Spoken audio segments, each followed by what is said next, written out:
Naa Saami Ranga theatrical rights value విషయానికి వస్తే Nizam theatrical హక్కులు 5 కోట్ల మేర, సీడెడ్ రైట్స్ 2,50,00,000కి, ఆంధ్ర రైట్స్ 8,50,00,000కి వాల్యూ కట్టారు. మొత్తంగా తెలుగు రాష్ట్రాల హక్కులు 16 కోట్లకి విలువ కట్టారు. కర్ణాటక రైట్స్ ని ₹1,00,00,000కి, ఓవర్సీస్ రైట్స్ ని ₹2 కోట్ల మేర వాల్యూ కట్టారు.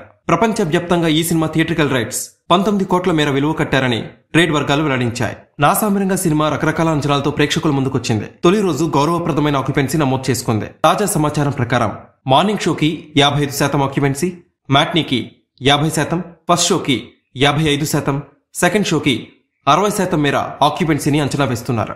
హైదరాబాద్లో 43%, విజయవాడలో 57%, వరంగల్లో 55%, గుంటూరులో 72%, వైజాగ్లో 75% ఆక్యుపెన్సీ నమోదు చేసింది. ఇక నాసామిరంగా కలెక్షన్స్ వివరాలకు వెళ్తే ఈ సినిమా 20 కోట్ల బ్రేక్ ఈవెన్ టార్గెట్ తో బాక్సాఫీస్ జర్నీని స్టార్ట్ చేసింది. సంక్రాంతి రేసులో సినిమాలతో పోల్చితే అడ్వాన్స్ బుకింగ్ కలెక్షన్లు పెద్దగా కనిపించలేదు. దాంతో కరెంట్ బుకింగ్ కి ఎక్కువ రెస్పాన్స్ లభించింది. ఇక తెలుగు రాష్ట్రాల్లో నాసామిరంగా సినిమాకి భారీ రెస్పాన్స్ లభిస్తుంది. ఈ సినిమా తొలి రోజు 4 కోట్ల నెట్, 7 నుంచి 8 కోట్ల గ్రాస్ వసూలని రాబట్టే అవకాశం ఉంది. ఇక నార్త్ అమెరికాలో నాసామిరంగా సినిమా 40 నుంచి 50 లక్షలు వసూలు చేస్తుందని ట్రేడ్ వర్గాలు తెలిపాయి. దాంతో ఈ సినిమా ప్రపంచవ్యాప్తంగా తొలి రోజు 8 నుంచి 8,50,00,000 మేర వసూలు చేస్తుందని తెలిపారు.